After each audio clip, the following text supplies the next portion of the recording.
कहानी की शुरुआत में हमें एक स्टोरी सुनाई जाती है जिसमें ये बताया जाता है कि इस दुनिया को काली ताकतों से बचाने के लिए एक बच्ची का जन्म हुआ जिसका नाम एलोरा था, जो बड़ी होकर टेरेसलन और इस पूरी दुनिया की रानी बनेगी। लेकिन ये बात बेवमोडा नाम की एक शैतानी जादूगरनी को पता चल जाती है जो काली ताकतों से इस दुनिया पर राज करना चाहती थी। वो एलोरा को मारने के लिए अपने सैनिकों को भेज देती है, लेकिन एलोरा को एक बोना जादूगर विलो और उसका दोस्त बचा लेता है। जादूगर विलो एलोरा की पहचान छुपाकर उसे एक महफूज जगह पर छोड़ आता है, जिसके बाद हमें दो लड़कियों को दिखाया जाता है जो आपस में फाइटिंग प्रैक्टिस कर रही थी, जिसमें से एक टेरेसलैंड राज्य की प्रिंसेस केट होती है और दूसरी उसकी सबसे अच्छी दोस्त जेड। वो दोनों बचपन से ही दोस्त थे। तभी उनके पास एक सैनिक आता है जो प्रिंसेस केट से कहता है कि आपकी मॉम यानी टेरेसलैंड राज्य की रानी शोरशा ने आपको शाम की पार्टी में आने के लिए कहा है। केट का एक भाई भी होता है जिसका नाम प्रिंस एरिक था, जो एक जगह पर उसके ही महल में खाना बनाने वाली एक लड़की डॉव के साथ बैठा होता है। वो उससे प्यार करता था और वो लड़की भी उससे प्यार करती थी। तभी उसके पास भी एक सिपाही आता है और कहता है कि प्रिंस, आपकी मॉम ने आपको शाम को बुलाया है। रात में रानी शोरशा सबके सामने ये अनाउंसमेंट करती है कि वो अपनी बेटी केट की शादी प्रिंस क्रेडन से कराना चाहती है। इससे दोनों राज्यों के बीच अच्छे संबंध बन जाएंगे। पर केट को ये शादी नहीं करनी थी। रात को रानी शोरशा जेल में एक कैदी बुरमन से मिलने जाती है जो उसके पति का दोस्त था, जिसको चोरी जैसे इल्जामों में यहाँ पर पकड़कर रखा गया था। वो कैदी शोरशा से कहते हैं कि शायद राजकुमारी इस शादी से खुश नहीं है, जिस पर शोरशा कहती है कि यही एक तरीका है दो राज्यों को मिलाने का। किट को ये शादी सच में नहीं करनी थी, इसलिए वो रात में अपने दोस्त जेड के घर जाकर उससे कहती है कि मैं यहाँ से भाग रही हूँ और तुम भी मेरे साथ चलो, जिस पे पहले तो जेड नहीं मानती, लेकिन किट उसे मना ही लेती है। तभी चार राक्षस महल पर हमला बोल देते हैं और अपनी शक्तियों के इस्तेमाल से पूरे महल के ऊपर कोहरा ही कोहरा ले आते हैं। सैनिकों को कोहरे की वजह से कुछ भी दिखाई नहीं दे रहा था, जिसका फायदा उठाकर वो राक्षस सभी सैनिकों को मारने लगते हैं। केट और जेड भी बाहर आकर उनसे लड़ने लगते हैं। उधर जैसे ही रानी को इस लड़ाई के बारे में पता चलता है तो वो अपने साथ उस कैदी बोरमन को भी आने का कहती है। बोरमन बाहर आकर उन राक्षसों को मारने लगता है। एरिक डव को एक जगह शादी के लिए प्रपोज करता है, पर तभी उसे भी लड़ाई की आवाज सुनाई देती है और वो भी बाहर लड़ने आ जाता है। वो राक्षस वहाँ के सेनापति को बुरी तरह से जख्मी करके प्रिंस एरिक को वहाँ से उठाकर ले जाते हैं। असल में वो एरिक के लिए ही आए थे। अगली सुबह रानी शोरशा और केट एरिक को लेकर बहुत परेशान होते हैं। शोरशा अपने बेटे एरिक को ढूंढने के लिए एक मीटिंग बैठाती है, जिसमें केट भी एरिक को ढूंढने के लिए जाना चाहती थी। जेड कहती है कि अगर केट जाएगी तो मैं भी उसके साथ जाऊंगी। प्रिंस क्रेडन भी उनके साथ जाने का कहते हैं। शोरशा कैदी बोरमन को भी उनके साथ जाने के लिए कहती है, क्योंकि उसने इस राज्य के बाहर सब कुछ देखा है। और शोरशा उन सभी से कहती है कि नदी पार करके एक बोना जादूगर विलो मिलेगा जो एरिक को ढूंढने में तुम्हारी मदद करेगा। सफर पे जाने से पहले शोरशा अपनी बेटी केट को बताती है कि वो शैतानी जादूगरनी बेवमोडा मेरी माँ थी, जिसके मरने के बाद मैं रानी बनी। मुझे लगता था कि कोई उसे दोबारा से जिंदा करना चाहता है, जिसके लिए उसे हमारे खून और एलोरा के खून की जरूरत है। इसीलिए उसने एरिक को अगवा कर लिया। जिसके बाद ये सभी अपने सफर पर निकल जाते हैं और अपने राज्य की सीमा को पार करके बहुत दूर आ जाते हैं। तभी उन्हें ऐसा लगता है कि कोई उनका पीछा कर रहा है। वो रुक कर देखते हैं तो उन्हें डव दिखाई देती है। डव उनसे कहती है कि मैं एरिक से बहुत प्यार करती हूँ और वो भी मुझसे प्यार करता है, इसलिए मैं भी उसे ढूंढने तुम लोगों के साथ जाऊंगी। जिस पर केट उसे कहती है कि ये सफर बहुत खतरनाक है और तुम्हें तो लड़ाई भी करना नहीं आता। डव कहती है कि मैं लड़ नहीं सकती तो क्या हुआ, मैं तुम लोगों के लिए खाना बनाया करूंगी जो बहुत जरूरी है। वो डव को अपने साथ ले जाने के लिए मान जाते हैं। उन्हें बोने जादूगर के पास पहुंचने तक बहुत मुसीबतें आती हैं, लेकिन इन सब मुसीबतों के बाद आखिरकार वो उस बोने जादूगर के पास आ ही जाते हैं। तभी एक बोना बाहर निकल कर आता है जो कोई और नहीं बल्कि विलो ही होता है। वो केट को देखकर कहता है कि मैं जानता हूँ तुम यहाँ किस लिए आई हो। वो कहता है कि राजकुमारी चिंता मत करो, तुम्हारा भाई अभी भी जिंदा है। उसे जादूगरनी क्रोन ने पकड़ लिया है, जो पहले बेवमोडा के साथ काम किया करती थी। उसका भी इरादा इस पूरी दुनिया पर कब्जा करना है, जिसके लिए उसे एलोरा चाहिए। क्रोन के राक्षस तुम्हारे भाई को बिखरे समुंदर के पास बसे एक शहर में ले गए हैं, जहाँ जाना इतना आसान नहीं है। है। तभी विलो के डॉव पर नजर पड़ती है। वो उसे देख थोड़ा सा चौंक जाता है। वो उसका हाथ पकड़कर एक मंत्र पढ़ता है और डॉव के हाथ पर एक निशान दिखाई देता है, जिसे देख विलो उसे बताता है कि तुम ही एलोरा हो, 9 राज्यों की होने वाली रानी और अब तक की सबसे बड़ी जादूगरनी। ये बात सुनकर सब चौंक जाते हैं, जिस पर डॉव यानी एलोरा कहती है कि ये आप क्या कह रहे हैं, मैं कोई जादूगरनी नहीं हूँ, मैं तो एक मामूली सी खाना बनाने वाली लड़की हूँ। पर विलो कहता है कि नहीं, तुम ही एलोरा हो जो हम सबको काली ताकतों से बचाएगी। तभी हमें पास्ट का एक सीन दिखाया जाता है, जिसमें विलो रानी सोर्सा के पास जाकर कहते हैं कि अब हमें एलोरा को जादू सिखाना चाहिए ताकि वो आने वाले समय में क्रोन और बेबमोरा से लड़ सके, क्योंकि वो दिन दूर नहीं जब वो जादूगरनी यहाँ वापस आएगी। पर रानी उसे मना कर देती है। वो कहती है कि अभी वो छोटी है और तुम भी इतने बड़े जादूगर नहीं हो जो एलोरा को जादू सिखाओगे। इस बात से विलो को बहुत बुरा लगता है और वो वहाँ से चला जाता है। असल में जब विलो ने एलोरा को बचपन में बचाया था तो उसने एलोरा को रानी सोर्सा को सौंप दिया था ताकि उसकी जान को कोई खतरा न हो सके। रानी ने भी उसकी पहचान को आज तक राज रखा। वही रानी सोर्सा को भी ये पता चल जाता है कि एलोरा भी किट के साथ एरिक को बचाने गई है। वो उसकी चिंता करते हुए अपने सेनापति को उसे वापस लाने के लिए कहती है, पर रानी सोर्सा को ये नहीं पता था कि जब से सेनापति उस राक्षस के हमले से घायल हुआ है तब से ही वो क्रोन के बस में है। वही विलो उन सभी लोगों को अपने साथियों से मिलाने के लिए लेकर जाता है। वो सभी उसी के तरह बौने होते हैं। जैसे ही उन सभी को ये पता चलता है कि एलोरा वापस आ गई है, वो सभी उसके वापस आने की खुशी मनाने लगते हैं। पर इन सब चीजों के बीच एलोरा विलो से कहती है कि हम प्रिंस एरिक को बचाने के लिए कब जाएंगे, जिस पर विलो कहता है कि जब तक तुम जादू करना नहीं सीख जाती तब तक तुम यहीं रहोगी, क्योंकि क्रोन को अब तक ये पता चल गया होगा कि तुम जिंदा हो और यहाँ हो, इसलिए तुम्हारी जान को बहुत खतरा है। ये बात सुनकर एलोरा गुस्से में उठकर वहाँ से चली जाती है। अब विलो की बेटी विलो के पास आकर उसे समझाती है कि अब एलोरा वो बच्ची नहीं रही जिसे आप बचपन में खिलाया करते थे। अब वो बड़ी हो गई है और अपने प्यार को बचाने के लिए जाना चाहती है। मुझे लगता है कि आपको उसे रोकने की जगह साथ ले जाना चाहिए। जिसके साथ वो विलो को एलोरा की वो छड़ी भी देती है जो उसे बचपन में एलोरा के साथ ही मिली थी। तभी विलो को पता चलता है कि एलोरा गुस्से में कहीं चली गई है। वो सभी को उसे ढूंढने के लिए कहता है कि उसे किसी भी हालत में ढूंढो, वो तुम्हारी होने वाली रानी है। विलो को एलोरा एक नदी के किनारे खड़ी मिलती है। एलोरा विलो से कहती है कि आप भी मेरे साथ इस सफर में चलो और मुझे जादू की शिक्षा भी देना। विलो उसकी बात मान लेता है और अगले ही दिन विलो और बाकी सभी राजकुमार एरिक को ढूंढने निकल जाते हैं। जहाँ रास्ते में बोरमन जेट से कहते हैं कि एलोरा के पिता ने एक जादुई कवच लक्स एरकन को बनाया था जो इतना शक्तिशाली है कि अगर कोई उसे पहन ले तो उसे कोई नहीं मार पाए। मैंने उस कवच को ढूंढने की काफी कोशिश की पर वो मुझे कहीं नहीं मिला। वहीं रात में सभी लोग एक जगह पर रुक जाते हैं। विलो एलोरा को एक मंत्र पढ़कर जादू से एक पेड़ उगाने को कहते हैं कि अगर तुमने ये कर दिया तो समझो तुमने जादू सीख लिया। वो काफी कोशिश करती है पर उससे वो मंत्र नहीं पढ़ा जाता। वो पूरी रात उस पेड़ को उगाने की कोशिश करती है लेकिन उससे कुछ भी नहीं होता। विलो भी उसे मोटिवेट करता है और कहता है कि कोशिश करती रहो, तुम ये कर ही लोगी। अब एलोरा को बहुत गुस्सा आने लगा था। वो अकेले एक जगह पर जाकर प्रैक्टिस करने लगती है। पर तभी रानी सोर्सा के भेजे हुए सेनापति वहाँ आकर एलोरा को पकड़कर ले जाने लगते हैं। एलोरा के वहाँ से जाते ही वो पेड़ भी उग जाता है, यानी कि एलोरा अब जादू सीख चुकी थी। तभी किट की दोस्त जेड एलोरा को ले जाते हुए देख लेती है और बाकी सभी को वहाँ बुलाती है। विलो उन सेनापति को देखकर समझ जाता है कि अब ये रानी के लिए नहीं बल्कि क्रोन के लिए काम कर रहे हैं। वो सभी उन पर हमला बोल देते हैं पर सेनापति भी अपने साथियों को वहाँ बुला लेता है। विलो उसे हराने के लिए वहाँ पर कोहरा ही कोहरा कर देता है पर उस कोहरे की आड़ में सेनापति एलोरा को लेकर वहाँ से चला जाता है। किट, जेड और ग्रेडन भी विलो के साथ एलोरा को बचाने के लिए उस सेनापति के पीछे जाने लगते हैं। तभी उन्हें आसमान में बहुत सारे बादल दिखाई देते हैं जिन्हें देखकर विलो समझ जाते हैं कि क्रोन एलोरा को भी काली शक्तियों के बस में करना चाहती है, क्योंकि इस दुनिया में एलोरा ही है जो उसे मार सके। उन्हें आगे चलने पर 2 रास्ते मिलते हैं पर उन्हें ये नहीं पता था कि सेनापति एलोरा को लेकर किधर गया, इसीलिए वो 2 ग्रुप्स में बट जाते हैं और अलग अलग जाकर एलोरा को ढूंढते हैं। किट के साथ बर्मन जाता है। किट चलते चलते उससे अपने पिता के बारे में पूछती है। असल में बर्मन किट के पिता के साथ काम किया करता था और वो उनका अच्छा दोस्त भी था। वो किट को बताता है कि तुम्हारे पिता मेरे साथ एक कब लक्स एरकाना को ढूंढ रहे थे, पर हम दोनों को ही कुछ भी नहीं मिला। चलते चलते वो दोनों एक गुफा जैसी जगह में आ जाते हैं जिसके अंदर एक कुआं होता है। बर्मन बिना सोचे उस कुएं के अंदर कूद जाता है। उसे उसके अंदर एक चाबी मिलती है जो शायद उस जादुई कब्ज की थी जिसे बर्मन ढूंढ रहा था। उस चाबी को शायद उसने ही यहाँ छुपाया था। किट उससे पूछती है कि तुम्हें कुएं के अंदर क्या मिला। बर्मन उससे झूठ बोलता है कि कुछ नहीं। उधर सेनापति एलोरा को लेकर एक जादुई दीवार के पास पहुंच जाता है और कहता है कि हमें उसके पार जाना है। एलोरा उन सबको मारने के लिए जादू करने की कोशिश करती है पर उससे कुछ नहीं होता। तभी वहाँ विलो, जेड और ग्रेडन आ जाते हैं और सेनापति के आदमियों से लड़ने लगते हैं। किट और बर्मन भी दीवार को तोड़कर वहाँ पर आकर लड़ाई करने लगते हैं। सेनापति अपनी तलवार से ग्रेडन को जख्मी करके विलो के साथी को भी मार देता है, जिसे देख विलो गुस्से में अपनी जादू की छड़ी को जमीन पर मारता है और तभी सेनापति और बाकी सभी के अंदर से सारी काली शक्तियाँ बाहर निकल जाती है और सभी मर जाते हैं।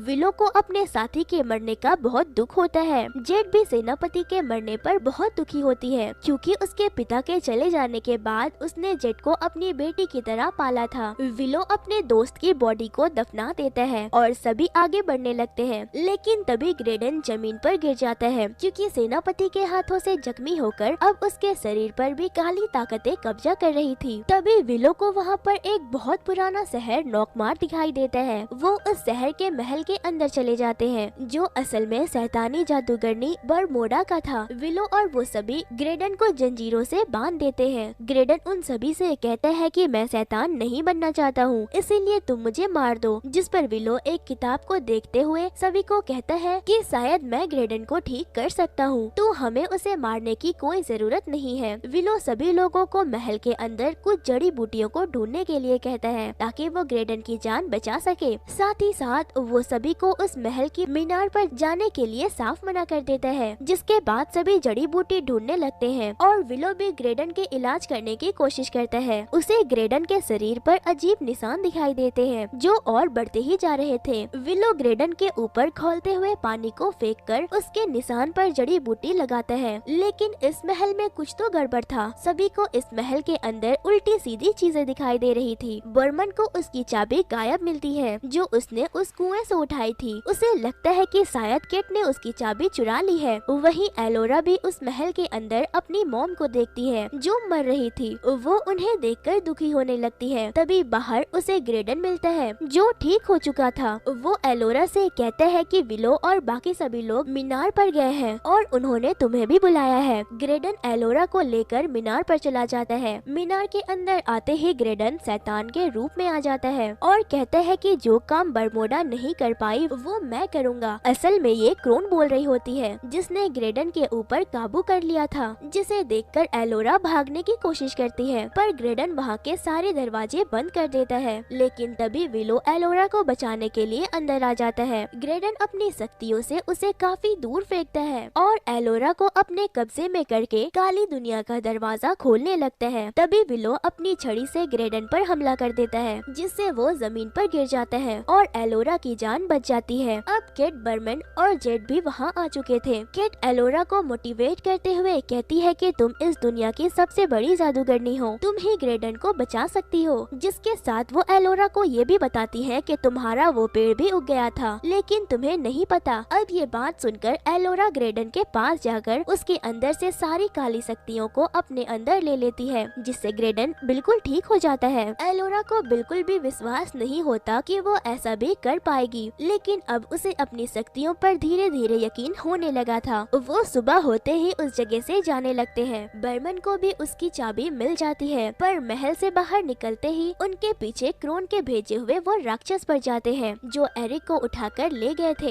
लेकिन विलो अपने जादू से उन सभी को मार देता है और वो सभी जंगल की ओर जाने लगते हैं। जंगल में एक जगह रुककर विलो एलोरा को जादू सिखाने लगता है, जिस पर एलोरा कहती है कि अब मुझे जादू आ गई है, मैंने ग्रेडन को ठीक कर दिया। उन दोनों की बातें चल ही रही होती है कि तभी वहाँ पर एक कबीले के आदमी उन सभी को अपने साथ ले जाते हैं और सभी को बंदी बना लेते हैं। पर बाद में पता चलता है कि इस कबीले की लीडर जेड की बहन होती है। उसी रात एलोरा और बाकी सब पर क्रोन के राक्षस फिर से हमला कर देते हैं। वो किट और विलो को पकड़ कर ले जाते हैं हैं। बर्मन बताता है कि वो राक्षस ट्रोल्स हैं। जिसके बाद हमें प्रिंस एरिक को दिखाया जाता है जो एक अननोन जगह पर होता है। एरिक उस जगह से भागने की कोशिश करता है पर वो भाग नहीं पाता। उधर हम केट और विलो को देखते हैं जिन्हें ट्रोल्स फार्म में लाकर कैद कर देते हैं। ट्रोल केट को टॉर्चर करके उससे एलोरा के बारे में पूछते हैं। वहीं बाहर की ओर एलोरा, जेड, बर्मन और ग्रेडन केट और विलो को बचाने के लिए इस गुफा में आ जाते हैं पर उनके अंदर आते ही ट्रोल को पता चल जाता है और वो उन्हें पकड़ने के लिए ढूंढने लगते हैं, जिसका फायदा उठाकर केट खुद को और विलो को आजाद कर देती है। उधर एलोरा की टीम ट्रोल से बचने के लिए एक मास्क लगा लेते हैं जिससे ट्रोल भी उन्हें नहीं पकड़ पाते। तभी सब लोग आपस में फिर से मिलकर बहुत खुश होते हैं। उन सभी को वहाँ पर एक सीक्रेट दरवाजा दिखाई देता है। बर्मन और बाकी सभी उस दरवाजे को खोलने की कोशिश करते हैं। उन्हें लगता है कि इसके अंदर शायद खजाना होगा। वो जैसे ही दरवाजे को खोलते हैं तो उसके अंदर सच में खजाना था। बर्मन को वहाँ पर वो जादुई कवच लक्स एरकाना भी मिल जाता है जिसकी वो बरसों से तलाश कर रहा था। केट को अपने मरे हुए डैड की तलवार मिलती है पर तभी वहाँ पर ट्रोल्स आ जाते हैं जिन्हें देखकर वो वहाँ से भाग जाते हैं। पर तभी केट एक जगह पानी में गिर जाती है और उसके गिरते ही उसके निकलने का रास्ता बंद हो जाता है पर एलोरा उसे अपनी जादुई शक्तियों से बाहर निकाल लेती है।